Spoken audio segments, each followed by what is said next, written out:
നമസ്കാരം. മാസ്റ്ററിങ് എഡ്യൂടെക്കിലേക്ക് എല്ലാവർക്കും സ്വാഗതം. കഴിഞ്ഞ ക്ലാസ്സിൽ നമ്മൾ കുറച്ച് പ്രീവിയസ് ക്വസ്റ്റ്യൻസും അതിന്റെ ആൻസേഴ്സും അതുമായിട്ട് റിലേറ്റ് ചെയ്തിട്ടുള്ള ടോപ്പിക്കുകളാണ് നോക്കിയത്. അപ്പോൾ അതിന്റെ കണ്ടിന്യൂഷൻ ആയിട്ട് ഇന്നത്തെ ക്ലാസ്സിൽ നമ്മൾ കുറച്ച് പ്രീവിയസ് ക്വസ്റ്റ്യൻസ് ആണ് പറയുന്നത്. അപ്പോൾ നിങ്ങളുടെ അഭിപ്രായം പറയണം. നമ്മൾ ഓഫീസ് ഓട്ടോമേഷൻ ആണ് പഠിച്ചുകൊണ്ടിരിക്കുന്നത്. അപ്പോൾ അതിന്റെ ക്ലാസ്സുകളാണോ വേണ്ടത്, അതോ ഇതുപോലെ പ്രീവിയസ് ക്വസ്റ്റ്യൻസ് പറഞ്ഞിട്ട് അതുമായിട്ട് റിലേറ്റ് ചെയ്തിട്ടുള്ള ടോപ്പിക്കുകൾ പ്രാക്ടിക്കല് പറഞ്ഞു പോകുന്നതാണോ നല്ലത്, അതോ ക്ലാസ്സുകൾ ചെയ്തതിന് ശേഷം പ്രീവിയസ് ക്വസ്റ്റ്യൻ ഡിസ്കസ് ചെയ്താൽ മതിയോ എന്നുള്ള നിങ്ങളുടെ അഭിപ്രായം എന്താണെന്ന് നിങ്ങളൊന്ന് അറിയിക്കണേ. കമന്റ് ബോക്സിൽ പറയുക. നമുക്ക് ക്ലാസ്സിലേക്ക് കിടക്കാം. അടുത്ത ക്വസ്റ്റ്യൻ പറയുന്നത് a number of letters that appear little below the normal text is called. അതായത് a number of letters that appear little below the normal text. നമ്മളൊരു ടെക്സ്റ്റ് എഴുതുന്ന ഈ ഒരു ലൈൻ ഉണ്ടല്ലോ, ഈ ലൈനിന് ഇവിടെയാണ് നമ്മളിങ്ങനെ ടൈപ്പ് ചെയ്യുമ്പോൾ വരുന്നത്. ഈ ലൈനിന് തൊട്ട് താഴെയായിട്ട് ലെറ്റേഴ്സോ നമ്പേഴ്സോ ഒക്കെ വരുവാണെങ്കിൽ അതിനെ നമ്മൾ എന്ത് പേരിലാണ് അറിയപ്പെടുന്നത്? ഓപ്ഷൻസ് ആണ് super script, super text, subscript, top text. അപ്പോൾ ഇതിലെ രണ്ട് ഓപ്ഷൻസ് ആണ് സൂപ്പർ സ്ക്രിപ്റ്റും സബ്സ്ക്രിപ്റ്റും.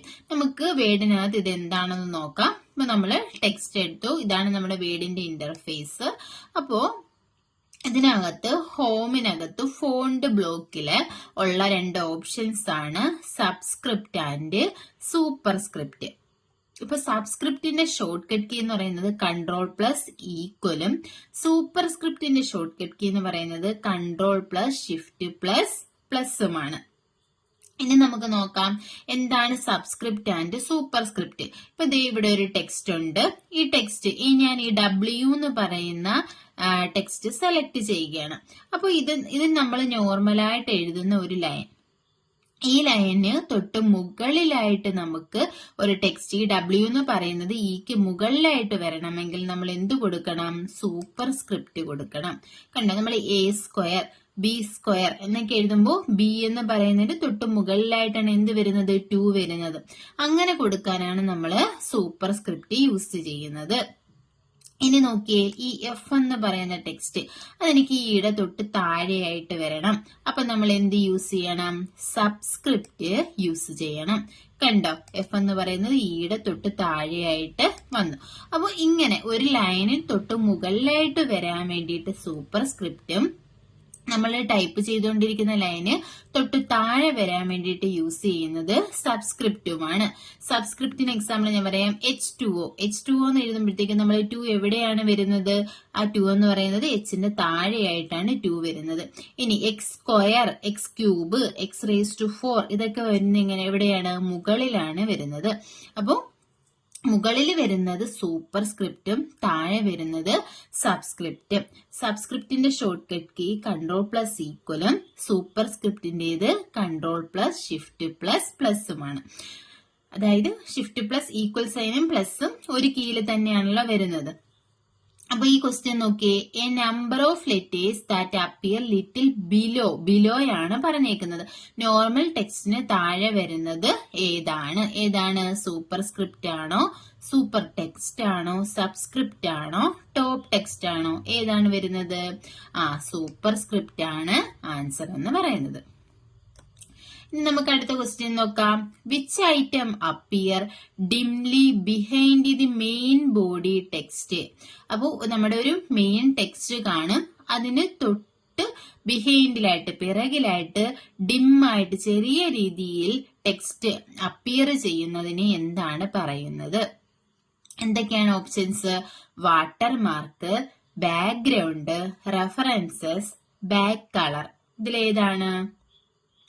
വാട്ടർമാർക്ക് എന്ന് പറഞ്ഞാല് നമ്മുടെ ടെക്സ്റ്റിന്റെ അല്ലെങ്കിൽ നമ്മുടെ ഡോക്യുമെന്റിന്റെ ബിഹൈൻഡിലായിട്ട് ഒരു ടെക്സ്റ്റോ ഇമേജോ ഒക്കെ വരാൻ വേണ്ടിയിട്ടാണ് നമ്മൾ ഏത് യൂസ് ചെയ്യുന്നത്?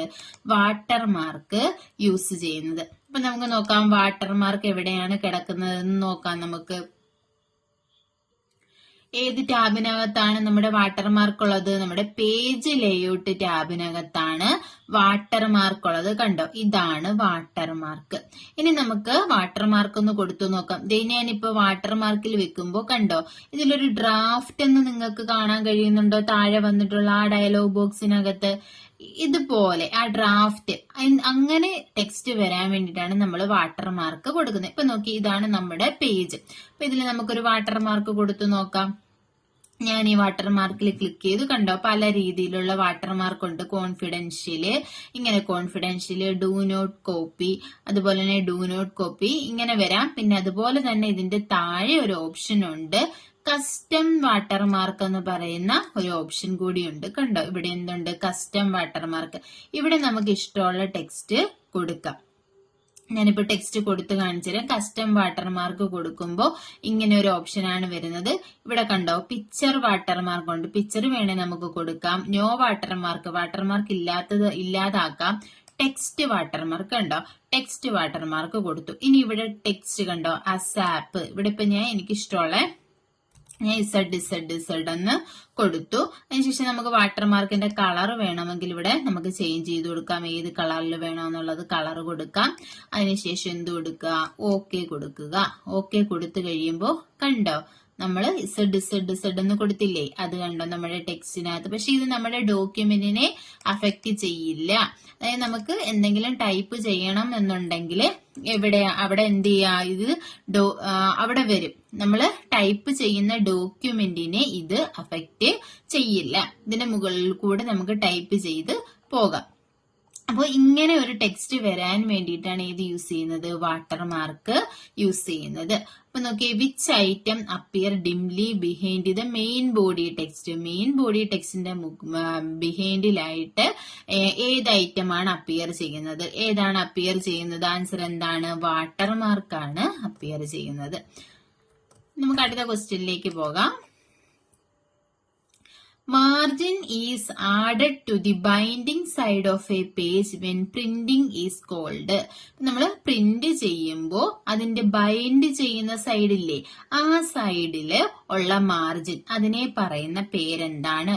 Top margin, mirror margin, moderate margin, gutter margin. ഏതാണ്? നമ്മൾ ഈ സൈഡ് ലെഫ്റ്റ് സൈഡ് ആയിരിക്കുമല്ലോ, അല്ലെങ്കിൽ ടോപ്പ് സൈഡിൽ എവിടെയായാലും നമ്മൾ മാർജിൻ കൊടുക്കും. പ്രിന്റ് ചെയ്യുമ്പോൾ ഒരു സ്പേസ് വരും. ആ സ്പേസിനെ അറിയപ്പെടുന്ന പേരെന്താണ്? അതിനെ ഗട്ടർ മാർജിൻ എന്നാണ് അറിയപ്പെടുന്നത്. അപ്പോൾ ബൈൻഡിങ് സൈഡ്, പ്രിന്റ് ചെയ്യുമ്പോൾ ഉള്ള പേജിന്റെ ബൈൻഡിങ് സൈഡിൽ വരുന്ന മാർജിനെ അറിയപ്പെടുന്ന പേരെന്താണ്? ഗട്ടർ മാർജിൻ എന്നാണ് അറിയപ്പെടുന്നത്. ഇനി നോക്കി അടുത്ത ക്വസ്റ്റ്യൻ. ബൈ പ്രസ്സിംഗ് F12 എന്ന് പറയുന്ന ഫംഗ്ഷൻ കീ പ്രസ് ചെയ്യുമ്പോൾ എന്ത് സംഭവിക്കുന്നു? Which of the following will happen? എന്താണ് സംഭവിക്കുന്നത്? നമുക്ക് നോക്കാം എന്താണ് സംഭവിക്കുന്നതെന്ന്. ഇതാണ് നമ്മുടെ എന്ത് വേഡ് എന്ന് പറയുന്ന വേഡ് ഇന്റർഫേസ്. ഞാൻ F12 കീ പ്രസ് ചെയ്യാൻ പോവുകയാണ്. F12 കീ പ്രസ് ചെയ്തു. പ്രസ് ചെയ്തപ്പോൾ എന്താണ് വന്നത്? നിങ്ങൾ തന്നെ കണ്ടു നോക്കൂ. എന്താ വന്നത്? സേവ് ആസ് ആണ് വന്നത്. അപ്പോ സേവ് ആസ് ഓപ്ഷൻ ആണ് വരുന്നത്. ഏതാണ്? F12 എന്ന് പറയുന്ന കീ പ്രസ് ചെയ്യുമ്പോൾ വരുന്ന എന്താണ്? Save as dialog box will open. എന്താണ് വരുന്നത്? സേവ് ആസ് ഡയലോഗ് ബോക്സ് ആണ് വരുന്നത്. ഓപ്പണും സേവും ക്ലോസും ഒന്നുമല്ല. F12 ഷോർട്ട് കട്ട് കീ എന്തിന്റെയാണ്? Save as dialog box. Save ആസിന്റെ ഷോർട്ട് കട്ട് കീ ആണ് F12. ഇപ്പൊ അടുത്ത ക്വസ്റ്റ്യൻ നോക്കാം. Which of the following is not a merge process? ഇതിൽ ഏതാണ് മെർജ് പ്രോസസ് അല്ലാത്തത്? Edit data source, sort the data source record, merge two files to create a new document, format a main document. ഇപ്പൊ ഇത് മനസ്സിലാവണമെങ്കിൽ നമ്മള് merge എന്താണ്, mail merge എന്താണെന്ന് അറിഞ്ഞിരിക്കണം.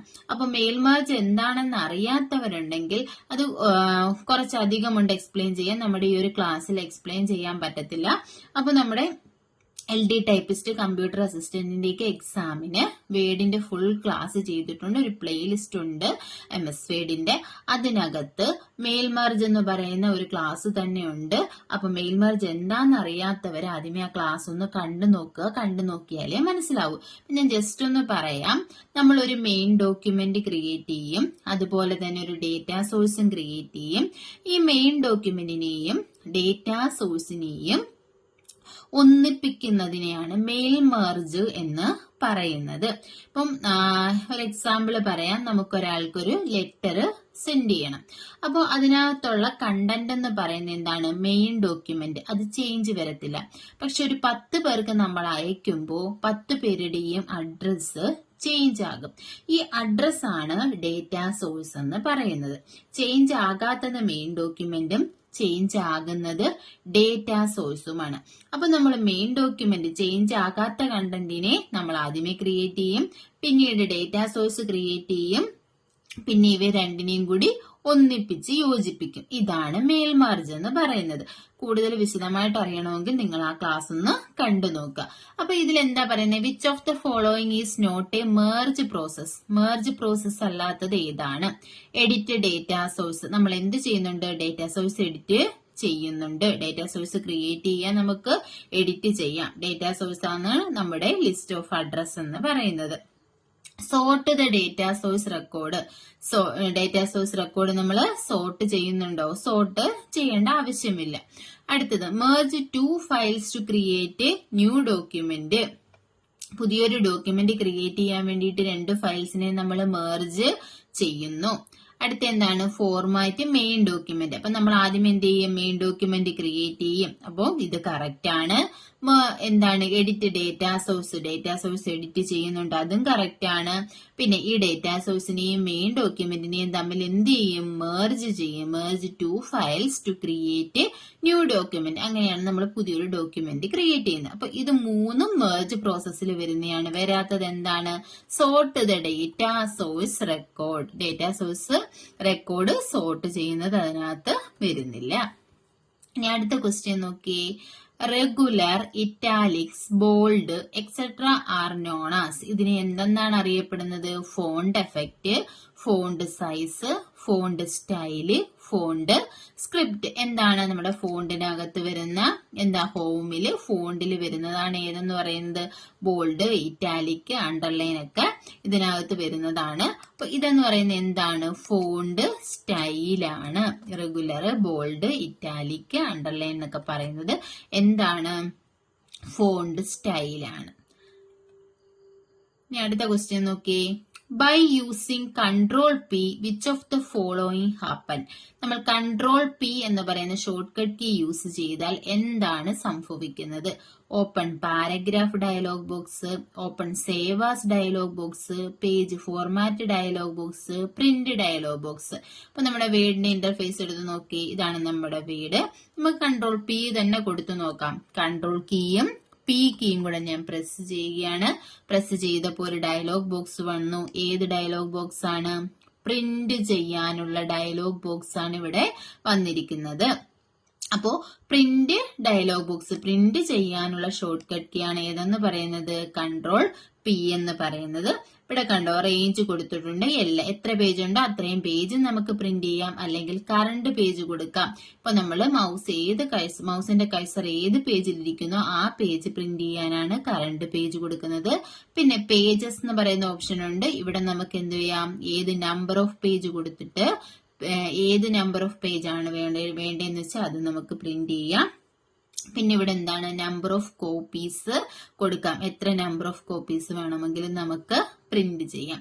അപ്പോൾ കൺട്രോൾ P എന്ന് പറയുന്നത് എന്തിനു വേണ്ടിയാണ് യൂസ് ചെയ്യുന്നത്? Open print dialog box. Print dialog box open ചെയ്യാൻ വേണ്ടിയിട്ടാണ് കൺട്രോൾ P യൂസ് ചെയ്യുന്നത്. അടുത്ത ക്വസ്റ്റ്യൻ നോക്കിയേ. Which key deletes the character to the left of the cursor. നമ്മുടെ കൈസറിന്റെ ലെഫ്റ്റ് സൈഡിലുള്ള ക്യാരക്ടറിനെ ഡിലീറ്റ് ചെയ്യുന്ന കീ ഏതാണ്? Home key, backspace key, space key, delete key. ഏത് കീ ആയിരിക്കും? ലെഫ്റ്റ് സൈഡിൽ ഇവിടെ എന്റെ കഴ്സർ ഇരിക്കുന്നത് ഇവിടെ ഈ ആറിലാണ്. ഈ ലെഫ്റ്റ് സൈഡിലുള്ളത് പോകണമെങ്കിൽ നമ്മൾ എന്ത് യൂസ് ചെയ്യണം? ബാക്ക് സ്പേസ് കീ യൂസ് ചെയ്യണം. അപ്പൊ ഡിലീറ്റ് കീ യൂസ് ചെയ്ത് എന്താണ്? ഈ റൈറ്റ് സൈഡിലുള്ളതാണ് ഡിലീറ്റ് ആകുന്നത്. ലെഫ്റ്റ് സൈഡിലുള്ള ഡിലീറ്റ് ആകണമെങ്കിൽ ഏത് കീ ആണ് യൂസ് ചെയ്യുന്നത്? ബാക്ക് സ്പേസ് കീ ആണ് യൂസ് ചെയ്യുന്നത്. അപ്പോ ഇത്രയും ക്വസ്റ്റ്യൻസ് ആണ് നമ്മൾ ഇന്നത്തെ ക്ലാസ്സിൽ ഡിസ്കസ് ചെയ്യുന്നത്. അപ്പോ നിങ്ങൾക്ക് ഇന്നത്തെ ക്ലാസ് ഇഷ്ടപ്പെടുവാണെന്നുണ്ടെങ്കിൽ ലൈക്ക് ചെയ്യുക, ഷെയർ ചെയ്യുക, അതുപോലെ തന്നെ സബ്സ്ക്രൈബ് ചെയ്യുക. അതുപോലെ തന്നെ നമ്മുടെ ചാനലില് വേഡ്, എക്സല്, പവർ പോയിന്റ് ഇതിന്റെയൊക്കെ ക്ലാസ്സുകൾ പ്ലേലിസ്റ്റിലുണ്ട്. അതുപോലെ തന്നെ കമ്പ്യൂട്ടർ ബേസിക്സിന്റെ ക്ലാസ്സുകൾ അവൈലബിൾ ആണ്. പ്രീവിയസ് ക്വസ്റ്റ്യൻസ് ഒരുപാട് പഴയ ക്ലാസ്സുകളിൽ നമ്മൾ ചെയ്തിട്ടുണ്ട്. ആവശ്യമുള്ളവര് ആ പ്ലേലിസ്റ്റിൽ കയറിയിട്ട് ക്ലാസ്സുകളൊക്കെ കണ്ടു നോക്കുക. അതുപോലെ തന്നെ നമ്മുടെ ഓഫീസ് ഓട്ടോമേഷനിൽ കുറെ പുതിയ ടോപ്പിക്കുകളുണ്ട്. അതൊക്കെ നമ്മൾ തുടർന്നുള്ള ക്ലാസ്സിൽ എടുക്കും. അപ്പൊ നിങ്ങളുടെ വിലയേറിയ അഭിപ്രായങ്ങൾ അറിയിക്കുക. നിങ്ങൾക്ക് പ്രീവിയസ് ക്വസ്റ്റ്യൻസും അതുമായിട്ട് ബന്ധപ്പെട്ട റിലേറ്റഡ് ടോപ്പിക്കുമാണോ ക്ലാസ് വേണ്ടത്, അതോ ഏതെങ്കിലും ഓഫീസ് ഓട്ടോമേഷനിൽ പുതിയ ടോപ്പിക്കുകൾ നമുക്ക് പറയാനുള്ള ക്ലാസ്സുകൾ വെച്ചതിന് ശേഷം പ്രീവിയസ് ക്വസ്റ്റ്യൻ ഡിസ്കസ് ചെയ്താൽ മതിയോ എന്നുള്ള നിങ്ങളുടെ അഭിപ്രായങ്ങൾ നിങ്ങൾ കമന്റിലൂടെ അറിയിക്കുക. താങ്ക്